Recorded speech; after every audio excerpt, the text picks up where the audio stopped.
Everybody, welcome back to the Health Explained Show. I'm your host, Dr. Betsy Greenleaf, and I have with us Dr. Dan Cardellichio. Hey, Dr. Dan, welcome. How are you? Dr. Betsy, how are you today? An honor and a pleasure to be here. This is my second time on your show, so I'm very excited. No. I'm very excited about this, and you've been on my podcast too a bunch of times, so it's all good. Yeah, and so you really deal a lot with patients with cardiovascular issues. Yes. How did you end up getting involved in that? Oh, at the age of 37, I had a heart attack. And it was a situation where going from an athlete, high school, college, and then just letting myself go, graduating from school, you're successful, you're living life. And I gained like 50 pounds. And then at the end, when it was all said and done, my triglycerides were 1,227, my cholesterol was 500. I can't even remember what my LDLs were. So I decided to go for a master's degree in nutrition and functional medicine. And that's what I do mostly throughout my day right now is I take those with metabolic disorders, high blood pressure, cardiovascular, cholesterol, diabetes, and we make it go away. It's very exciting and it's a very fulfilling career right now. I always joke, and people are going to hear me talking about this multiple times when they listen to this show, but, talking about medicine topics sometimes can be very confusing. I make the analogy for me when I go to the car, to get my car fixed, and they're like, you got this. I don't even know the words they're saying. Like, you got your carburetor. I don't even know what that is. Like, you got this and that. And they're like, this is what you need done. And I'm looking at them like, what? Like, here's my credit card. Just do it. Just give it. Yeah. Just do what you And listen, it's a very difficult thing because if you look at medicine, right, they talk about a painkiller or a muscle relaxer, right? It's a descriptive term just to have everybody understand. There's no such thing as a painkiller. I mean, I'm taking painkillers, what does that mean? You're taking painkillers, right? Yeah, you're right. I never thought about it like that. I like that. When you're explaining things to patients, is there a certain topic that you find them have a difficult time with? And like, how do you explain it to them? When you're talking about cardiovascular issues, you're talking about the heart, you're talking about the aorta, you're talking about the superior and inferior vena cava, you're talking about the aorta, and then you get into the brain, and then there's all these arteries and veins that are in the brain. Remember those days on dissection and going through all of that stuff? And boy, it was tough when you and I were first learning about it. Imagine somebody who doesn't know anything about this, right? And so what I do is I make a couple of analogies so that individuals, patients can understand exactly what I'm talking about. So I always use a car engine. That's one of the things that I go to, and I look at it and I say, your heart is your engine, right? It makes everything run. Right. And so there's a lot of valves in there. There's a lot of pipes in there. There's hoses in there. And boy, if there is a blockage in any one of those hoses and pipes and so forth, what happens after a period of time? Oh boy, your engine stops. Your engine, your car has a heart attack. So I'll say to them, what happens when your engine, when this happens to your engine, you get these blockages and your hoses get weak because you're not taking care of your car. You go in every 3,000 to 5,000 miles and you get your oil change, right? You go in and you get your carburetor cleaned out. Oh boy, that's a big word, carburetor, right? And that's one of the valves that's in your heart. Right? That's one of the chambers that's in your heart.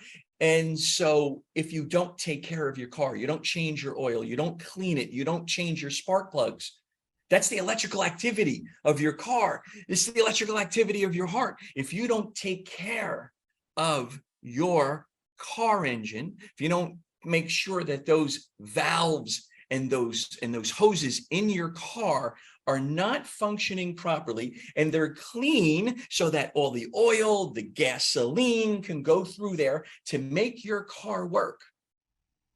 That's the way your heart works. So what happens if you don't take care of your car? It gets gunk in it. It gets all sorts of gunk. It's this black gunk and it gets into the hoses.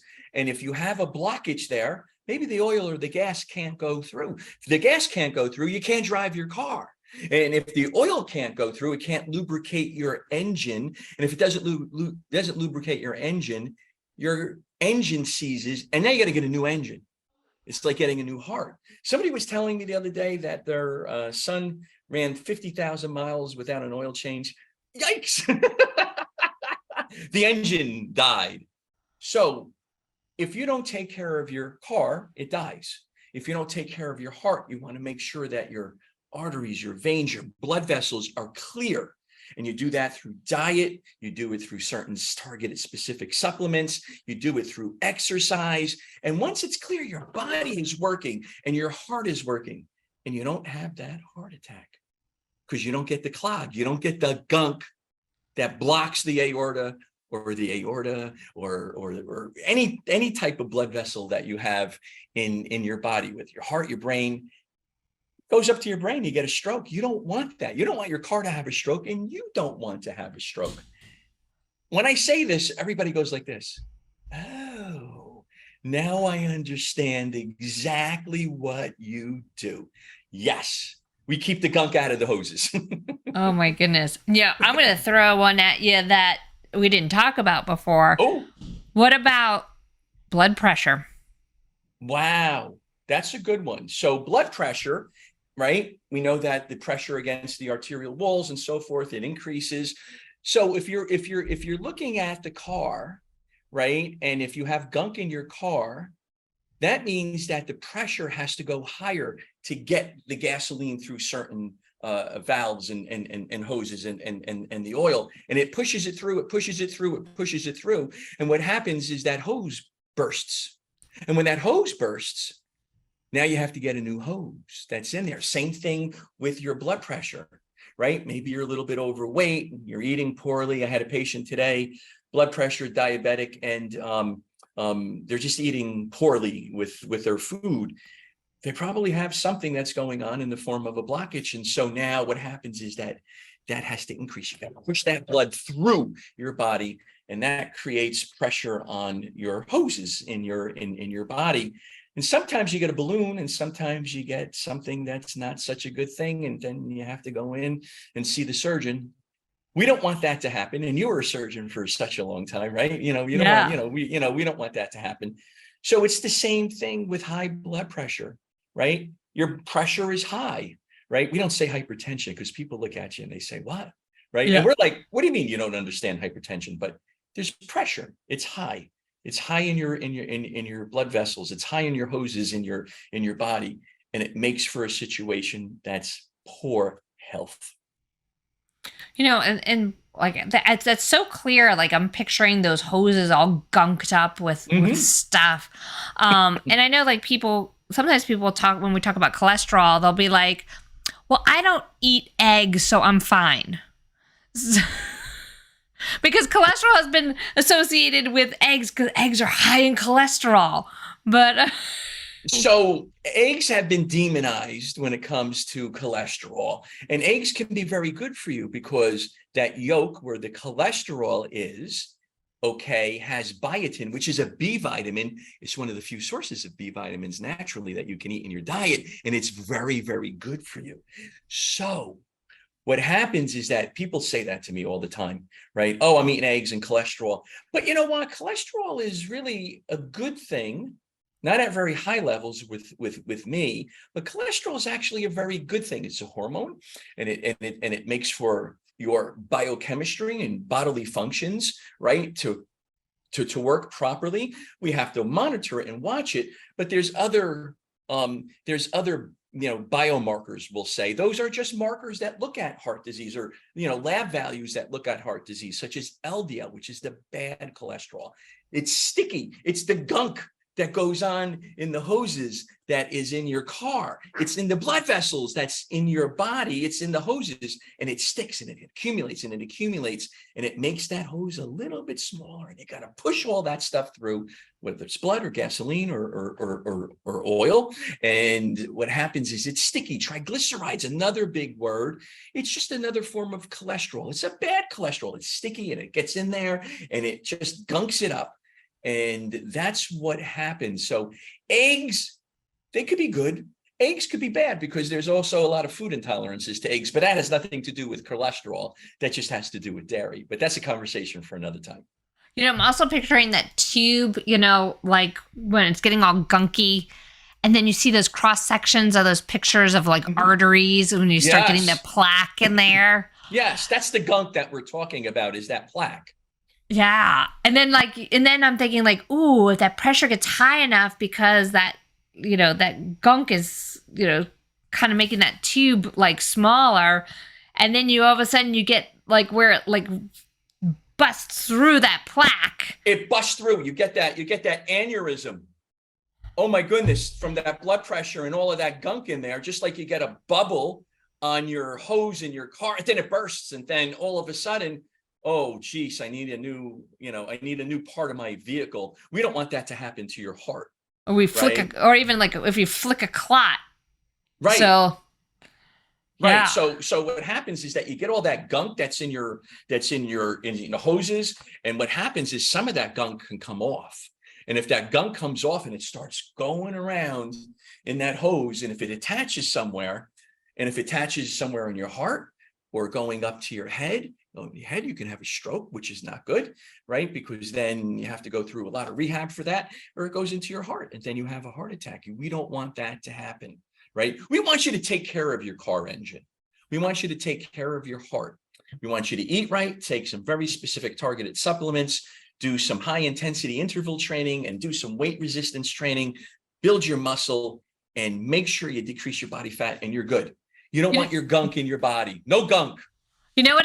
So the car analogy is so good because you could go like on and on with the car. Like I was just thinking too, like how I had a car during COVID that I never drove, and it just sat there. And then when I tried to actually drive it, the brakes had rusted and I couldn't move it. And I'm thinking like, "Ooh, this is a good exercise."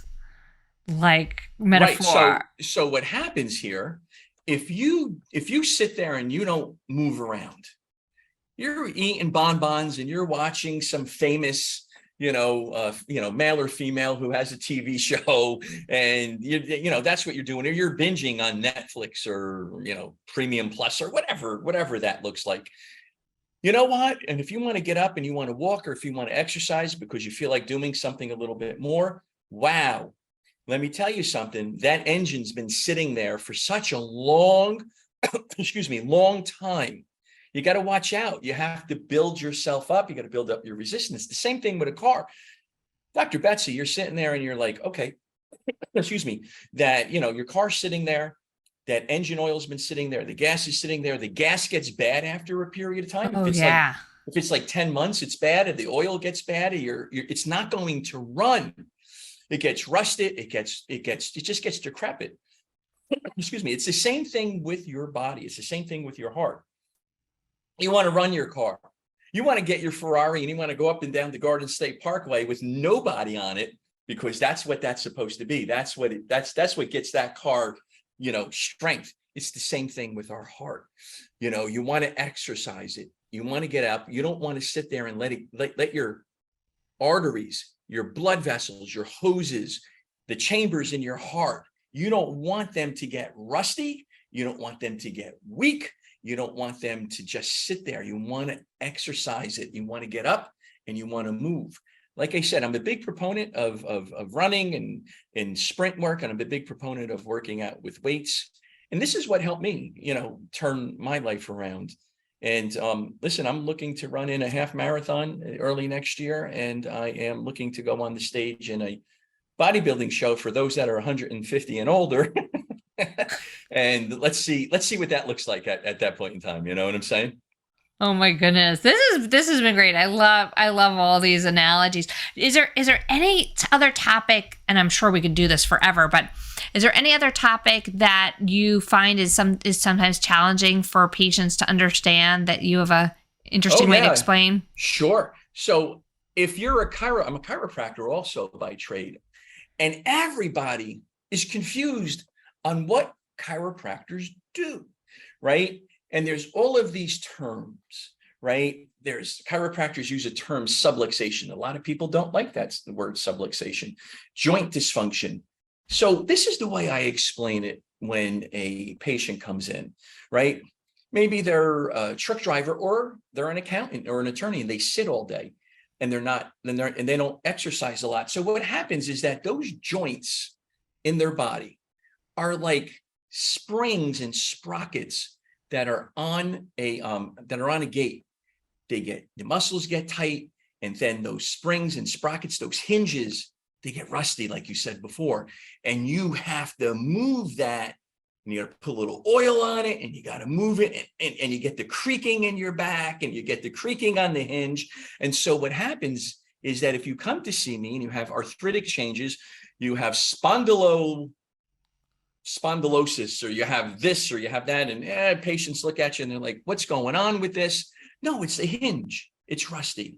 And what I do is when I adjust or I move those joints around, I get rid of the rust, I say to them. And now your joint is able to move a little bit more. Same thing with the hinge on a rusty gate. You got to move it. You got to keep working it. You put a little WD-40 on it. You keep working it. That's why you come see a chiropractor like 3 times a week, maybe for a month, because we're getting rid of that rust and we're getting those joints, we're getting that hinge that's on that gate to move a little bit more, because it rains, it snows, it pours, we have hurricanes, and what happens is it gets rusty and it just doesn't move. Same thing when you sit, it gets rusty. Your back. Same thing if you're if you're a manual laborer, it can get rusty, right? Just because of the work. So we get rid of the rust on your joints also. I was gonna say, I unfortunately am at the age where I notice that if I sit too long, it is a little hard to get up and get moving. Let's go, Dr. Betsy. I'm running tomorrow. You want to come? God.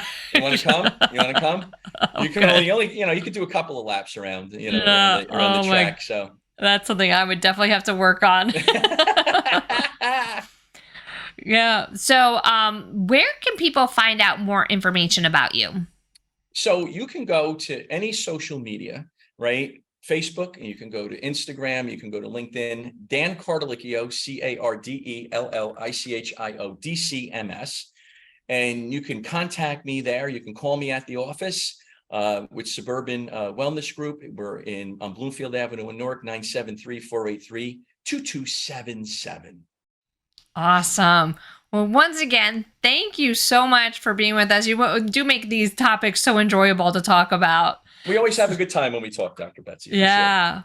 All right. So everybody, make sure you go check out Dr. Dan. And then while you're there, don't forget to go check out wytv7.org. We could also check out all our amazing broadcasts and programs, and also hit that donate button, because every little dollar makes a big difference.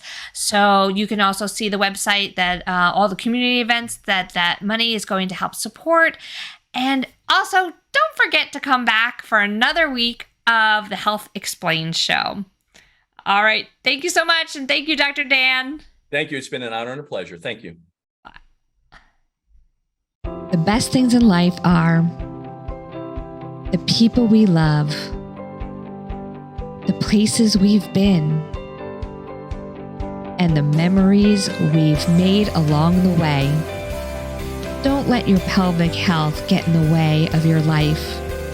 The Pelvic Floor Store, your resource for personal health.